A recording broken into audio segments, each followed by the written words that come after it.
The Nelson County School Board is down one member after a sudden resignation. This comes after student-teacher protest erupted from the proposed merger of the district's two high schools. Our Alex Dieter and Elijah McKenzie take us to Bardstown. Tense moments as students, Thomas Nelson has helped me so much. Parents, we show up to work to meet the needs of our kids, and we need people on the board that's going to stand behind us, and they're going to take care of our kids too. And staff line the front of the Nelson County Central Office ahead of the special called meeting for the Board of Education to vote on the resignation of board member Damon Jackie. When it came time for the board members to vote on accepting Damon Jackie's resignation from the board, it was a 3-1 vote in favor of his resignation. The only nay was from Tracy Bowling. Bowling and Jackie were the two who originally voted nay to the plan that included the merger of the high schools. Jackie tells us he chose to resign when he felt other board members were not standing up for the public education system. But whenever I started seeing that there were certain board members that were doing things that make my head kind of scratch and go, that doesn't seem right. And then something else happens. And then we've got 3 board members that have apparently refused to listen to the overwhelming majority of the community on this topic of the one high school. The other board members left without addressing the merger, leaving students and families with questions and concerns for the high school's future. Alex Dieter, WHAS11 on your side. Now the board can start that selection process for new board members on November 22nd and must choose a new one by December 22nd. The next full school board meeting is set for November 14th. A Louisville Metro Council member and 2024 High School Teacher of the Year has been removed from the classroom. A JCPS spokesperson confirmed Kamar Rashad was reassigned to non-instructional duties. He is a math teacher at Breckenridge Metropolitan High School, serves as a board director for the Jefferson County Teachers Association and the Kentucky Educators Association. We're working to find out exactly why he was reassigned. That hasn't been said. Rashad told us he will not comment until the matter is resolved. JCPS Superintendent Dr. Marty Polio says it could take up to 2 years to get the busing issues under control, as the district is technically still under multiple student assignment plans. Because of that, we will have an increase in routes. After that second year, we will see a steady decline in routes that will have to. So short term, yes, it is making the situation more difficult. Long term, we will see a drop once we minimize and eliminate the old student assignment plan, so to speak, or the one that was before our 2021 vote. And this followed a question from board member Linda Duncan, who asked how a new magnet program at Western High School would impact transportation. Dr. Polio said adding new magnets could make the situation even more difficult, but also having more magnet options across the city helps.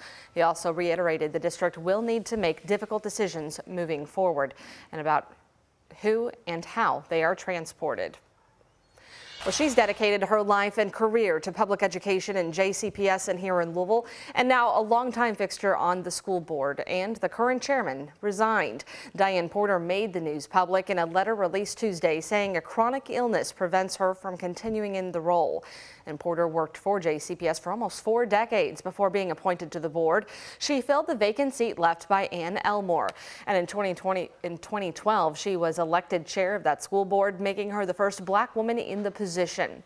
Our Ian Hardwitt spoke to those who say her experience as not only a teacher, a guidance counselor, and a principal make her seat a massive one to fill.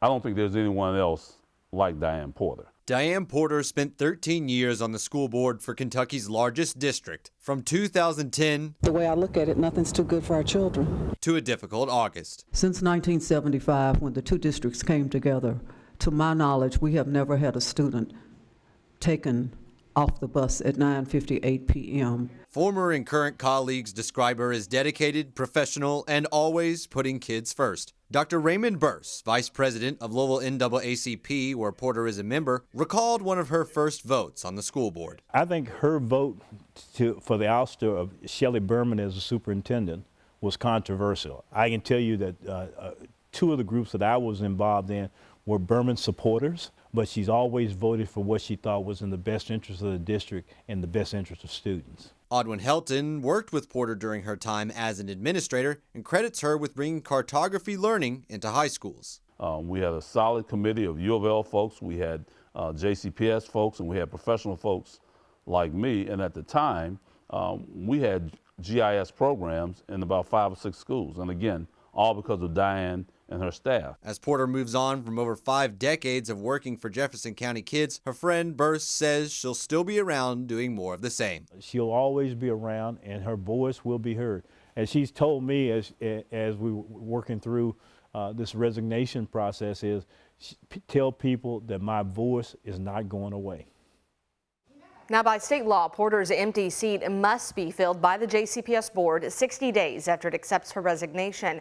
A simple majority vote from that board will confirm her replacement.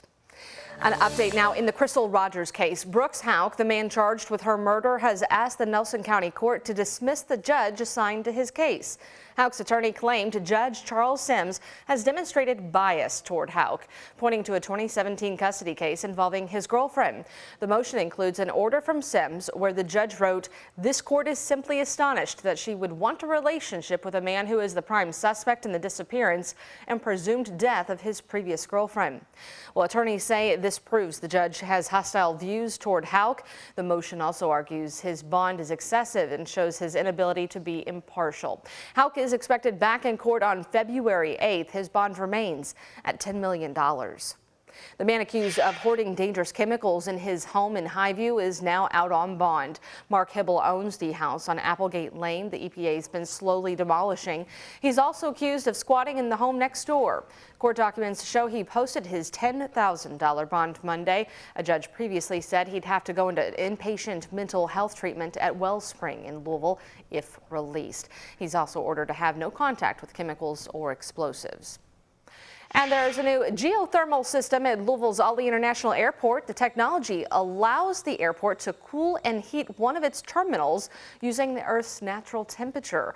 SDF says it's saving energy and money and is the largest geothermal tech at any airport in the country. The benefits of geothermal are immense. It's a large reduction of equipment. There are no need for cooling towers, chillers, or carbon-emitting boilers. It's much less expensive to maintain, and it lacks moving parts, so it's less susceptible to a single point of failure. Pretty cool. Because there's no need for all of that equipment, the space will then become an extra de-icing pad or parking location for the airport. Officials say it'll come in handy for the next Kentucky Derby.